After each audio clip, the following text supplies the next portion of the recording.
two things about Saturn that might not necessarily be generally known. It's rebellious, and it has a gaze about it, like a punishing gaze about it. And this is something that I've witnessed myself. You know what I'm saying? It's a lot of things about Saturn. You feel me? That can be ascertained through descriptions. Saturn keeps his head down, but it has a powerful gaze, like a karmic gaze. Like, you know what I'm saying? If a person with a heavy influence of Saturn upon their chart happens to cast a gaze at somebody angrily or with a certain level of intensity, it's an actual Shakti that, can be felt within that. And not even just that. Like if you get to thinking about somebody a certain way and you have a strong Saturn of some sort, can often find that karmic consequences might take place upon that person, especially if they're in the wrong or whatever. Because we being born under certain alignments of the planets or whatever, you kind of get like Ishta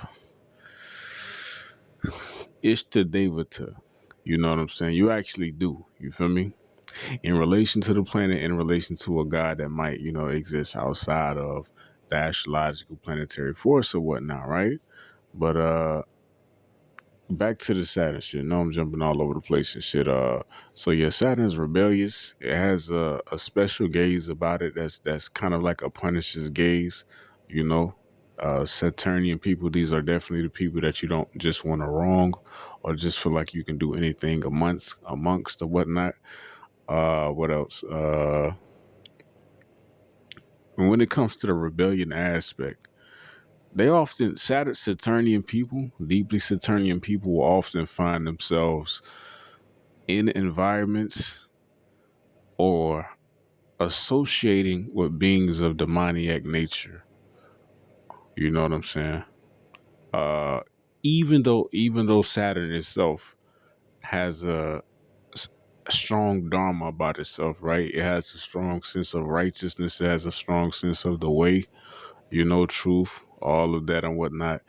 Saturn still seems to associate with the demons or the lowborn, the sudras, the dirty, the tamasic, the ghosts, the ghouls, etc., etc. Just as Lord Shiva does the same or whatnot, right? You know what I'm saying? Because it's when it comes to the entirety of this creation process, the demons is the gods and the gods is the demons overall. You feel me? It's the same fucking niggas, bloods and crips. You know? You know what I'm saying? You just pick a side. You feel me? Really the same niggas though. Both of them niggas kill niggas, fuck bitches, and protect their families.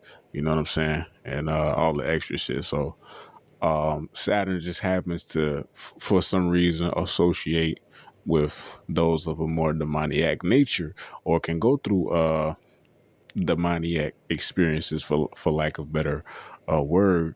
That can prove as like a sort of a lesson to Saturn as well and whatnot.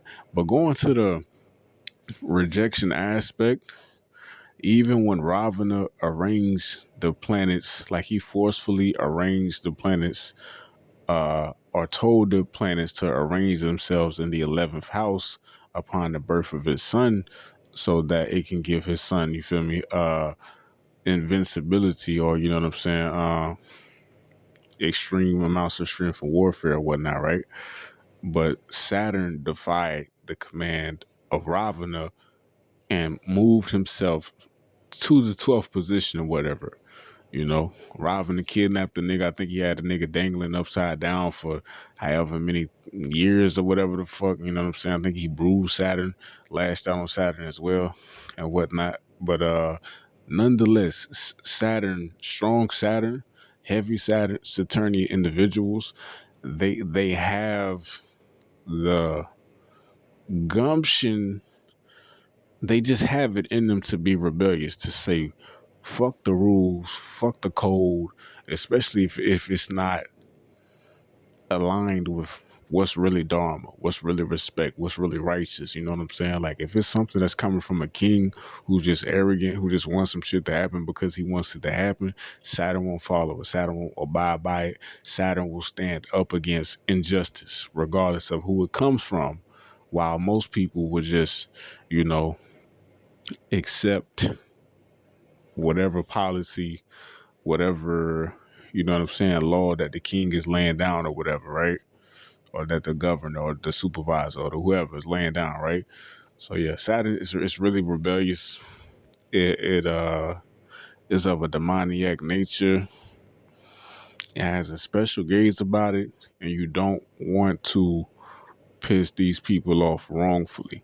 Now, on the flip side, if these people piss you off wrongfully, they seem to also get a quicker karmic repercussion and consequence for that as well. You know what I'm saying? Saturnian individuals always kind of walk around in life feeling like they have a weight on their shoulders or a backpack, some type of limitation, some type of thing that'll be tied to, you know what I'm saying, a degree of lack of confidence or you know, a form of constant humiliation or, you know, something that's just kind of always over their head or, you know, on their back, a backpack or something that's, you know, just weighing them down or whatever. But overall, it's a auspicious planet if a person is able to embody humility, embody constance and discipline and devotion to that which is true, unwavering devotion. Velasquez Money.